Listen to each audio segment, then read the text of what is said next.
చెల్లెమ్మా చెల్లెమ్మా చెల్లెమ్మా. అబ్బబ్బా ఏంటండి ఈ అర్ధరాత్రి మీ గోల? అసలే మంచి నిద్రలో ఉన్నా.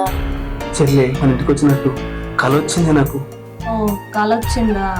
అయినా ఆవిడ గారు మా అన్నయ్యను వదిలి మన ఇంటికి ఎప్పుడొచ్చిందని పడుకోండి, నిద్ర వస్తుంది.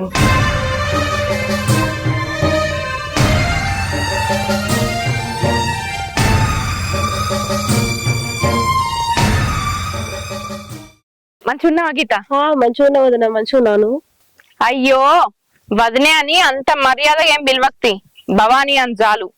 మీ అన్న పెళ్లి చేసుకుంటే అట్లా పిలిస్తే మంచిగుండు, కానీ ఏం చేద్దాం, నాకు ఆ అదృష్టం లేదు. ఏం చేయమంటావు భవాని? ఆ ముద్ర స్టబ్బి మా అన్నకు అనవసరంగా కలిగినట్టుంది. నువ్వు మా ఇంటికి కోడలుగా, నాకు వదినగా, మా అన్నయ్యకు భార్యగా వస్తావు అనుకున్నా. ఆ పొట్టిది మా ఇంటికి కోడలుగా వచ్చింది. దాన్ని చూస్తేనే నా కడుపు రగిలిపోతుంది. అయినా మీ అన్నయ్యకి ఏమన్నా పిచ్చా? లక్షణంగా ఉన్న నన్ను వదిలేసి ఇంకా పొట్టిదాన్ని పెళ్లి చేసుకున్నాడేంది?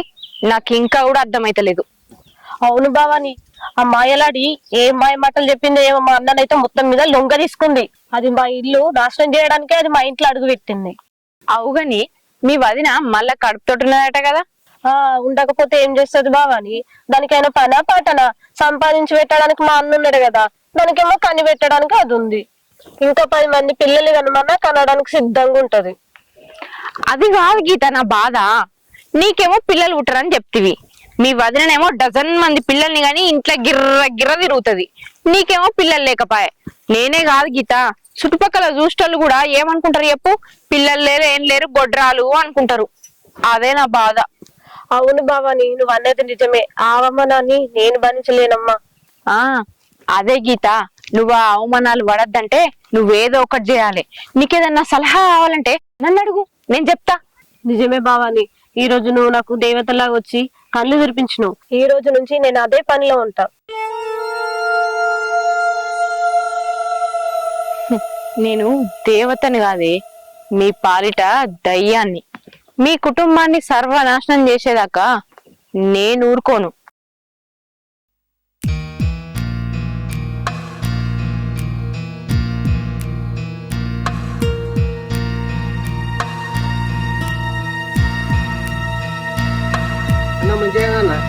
ఏం మంచిదేరా? ఏమైందన్నా? మీ వదిన మళ్ళీ కడుతున్నారా? కంగార్స్ అన్నా? ఏం కంగ్రాట్స్ రా, పుట్టేది మగబిడ్డ కాదురా, ఆడబిడ్డ. ఆడబిడ్డనా? అవునురా, హాస్పిటల్ చూపిస్తే ఆడబిడ్డ అని తేలింది. అరే ఇప్పుడన్నా మగబిడ్డ పుడతారు అనుకుంటే మళ్ళీ ఆడబిడ్డ పుట్టడానికి సిద్ధంగా ఉందిరా. అరే ఏం చేయనో అర్థమైతలేదురా. పోనీ ఇంకొకసారి చెప్పి చూడన్నా, వదిన అభాషణ ఒప్పుకుంటుందేమో. అభాషణ చేసుకోవడానికి మీ వదిన ఒప్పుకోవట్లేదురా. అరే అంతమందికి ఒప్పుకుంది కదన్నా. అది ఒప్పుకున్నా అభాషణ చేసుకోవడానికి అవకాశం లేదు. మరి ఇప్పటిదాకా ఏం చేసినావన్నా? అరే అది ఒప్పుకున్నప్పుడు నేను ఏం చేయాలరా? ఎందులో మీరు పడి ఒప్పించాలన్నా? నేను దానికి చాలా సార్లు చెప్పి చూశాను. అరే అది ఏమన్నా తెలుసా, ఒక పారి నీ మాట విని అభాషణ చేయించుకున్నాను. ఇప్పుడు నువ్వే కాదు, ఎవరు చెప్పినా వినానదిరా. ఏం చేయమంటావు? నీ బాధ నాకు అర్థమైందన్నా, కానీ ఈ రోజుల్లో ఆడబిడ్డను కనకపోవడం మంచిదన్నా. ఒక విధంగా చెప్పాలంటే వాళ్ళు మన పరుదేనికి పుడతారన్నా. అలాంటి వాళ్ళని భూమి మీదకి రానివ్వకూడదన్నా. తల్లి కడుపులోనే చంపేయాలన్నా, అప్పుడు తండ్రిగా నీకు మనశ్శాంతి. అరే అది మీ వదినకు అర్థం కావట్లేదురా. వదిన కూడా ఆడదే కదన్నా, ఎట్లా అర్థం చేసుకుంటుంది? అన్నా నేను చెప్పేది చేయన్నా.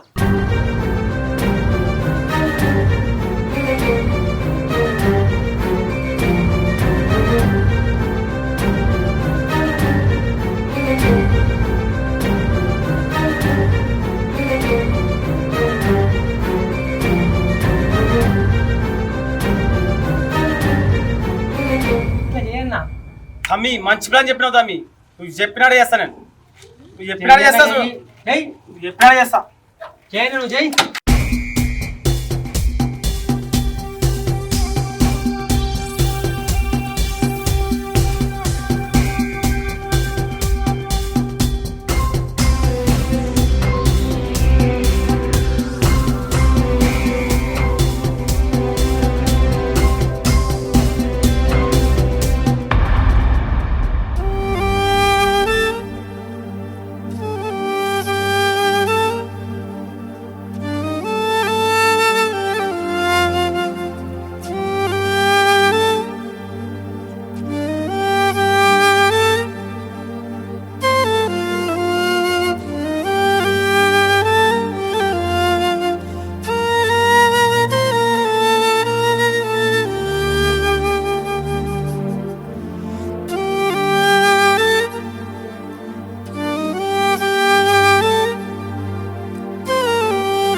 బిడ్డ ఎండలో ఏడిపోయినావు. దావకనికి పోతున్నామ్మా. అయ్యో మీ ఆయన తీసుకుపోవడం అయిపోతుంది కదా. ఎప్పుడైనా మా ఆయన్నే వచ్చేటోడు, కాకపోతే పని ఉందని చెప్పి ఈసారి రాలేదు. అబ్బా, మస్తు ఎండ కొడుతుంది. ఏంటంటే ఒక్కసారి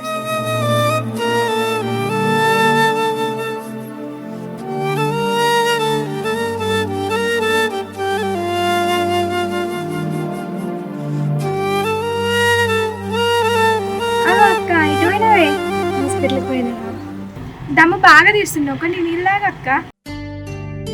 కాలేజీకి పోయినామా? అవునక్క, కాలేజ్ అయిపోయింది.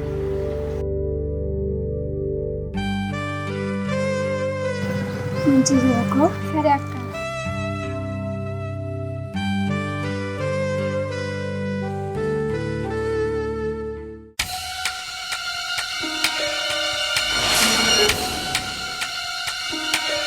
ఒక విధంగా చెప్పాలంటే వాళ్ళు మన పరుదేనిక పుడతారన్నా.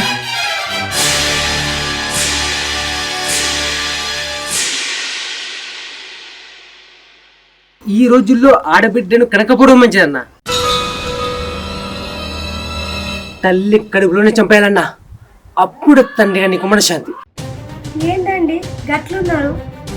నా బ్యాగ్ ఎందుకు ఈడుంది? నువ్వు నా ఇంట్లో వద్దు నవీనా, వెళ్ళిపో. ఏంటండి అట్లా మాట్లాడుతున్నారు? ఈ పరిస్థితిలో నేను ఎక్కడికి పోతా? ఉన్నాడు కదా మీ అన్న, వాడి దగ్గరికే వెళ్ళిపో. మిమ్మల్ని వదిలిపెట్టి నేను ఎక్కడికి పోతా అండి? నేను ఎక్కడికి పోను, ఇక్కడనే ఉంటా, మీతోటే ఉంటా. అవసరం లేదు, నువ్వు నా మాట అయిన రోజే నిన్ను వదిలేసిన. ఇన్ని రోజులు నువ్వు నా ఇంట్లో ఉండడమే ఎక్కువ. ఇంకా ఈ ఇంట్లోనే ఉన్నావు అనుకో, ఆ దరిద్రాన్ని కానీ నా చేతిలో పెడతావు. ఏంటండి అట్లా మాట్లాడుతున్నారు? ఇది మన ఇంటి మహాలక్ష్మి, మన బిడ్డ. మీ అమ్మే మళ్ళీ ఉడుతుందండి. ఛీ, ఆ దయ్యాన్ని మా అమ్మతో పోల్చకు. అది మహాలక్ష్మి కాదే, ఈ ఇంటి దరిద్రం. ఈ దరిద్రాన్ని తీసుకెళ్ళి ఎక్కడ చావుకో. అలా అనకండి. ఆడపిల్ల పుట్టాలంటే ఎంతో అదృష్టం కావాలి. ఆ దేవుడిచ్చిన గొప్ప వరం అండి మనకు. ఒక్కసారి మీ మాట విని నా బిడ్డని పొత్తి కడుపులోనే చంపుకున్నా. ఇప్పుడు కూడా మీ మాట విని నా బిడ్డని నేను చంపుకుంటే ఆడదాన్ని పుట్టినందుకు నాకు అర్థం ఏముందండి? నాకు మగ బిడ్డను కానీ అదృష్టం ఆ దేవుడు ఇయ్యలేదండి. దానికి నేనేం చెయ్యాలి? అందుకే వద్దంటున్నా, మర్యాద ఇంటికి వెళ్ళిపో. లేదంటే ఏం చేస్తావో నాకే తెలియదు. కాలు పట్టండి, నన్నైతే పంపని అనకండి. మిమ్మల్ని మించి నేను ఎక్కడికి పోతా? నాకు మీరెంతో, ఈ బిడ్డ కూడా అంతేనండి.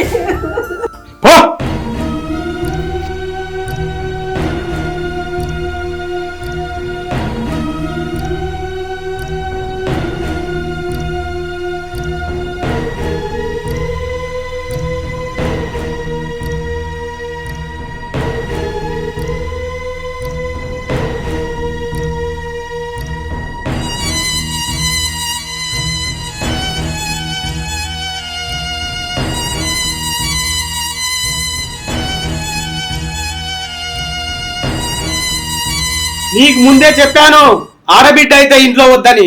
నా మాట విన్నావా?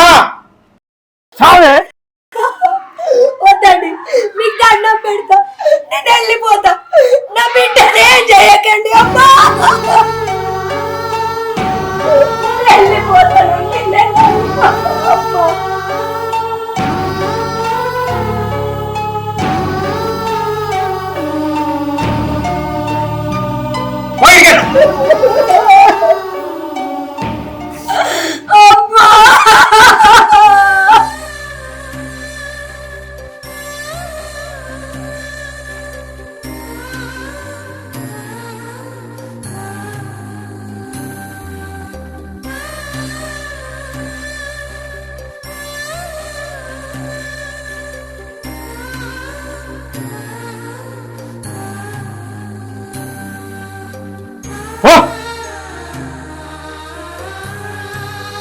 మళ్ళీ ఇంటికి వస్తే నరికి చంపేసా.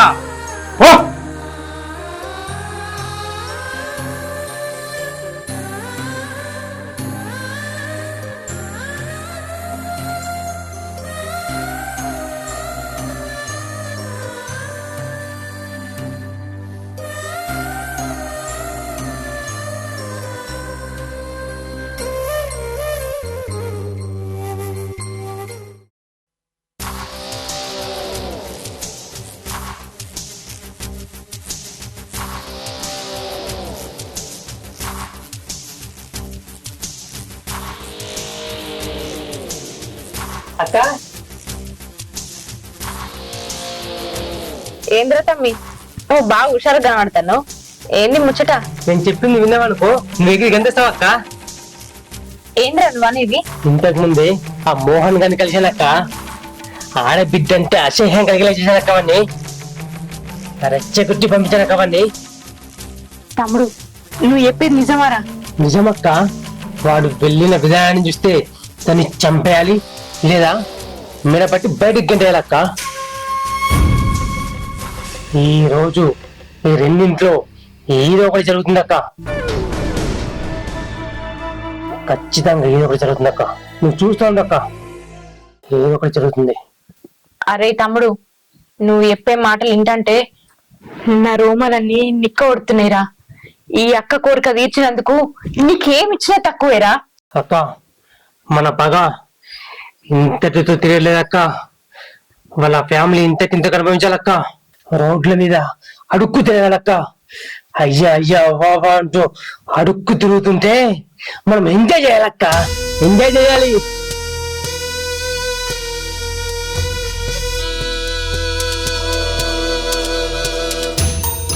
అక్క నీకు కావాల్సింది ఇదే కదక్క? ఇదే కదా? ఇదే. అక్క నేను పోతున్నాయిగా. సరేరా తమ్ముడు జాగ్రత్త. ఓకే అక్క.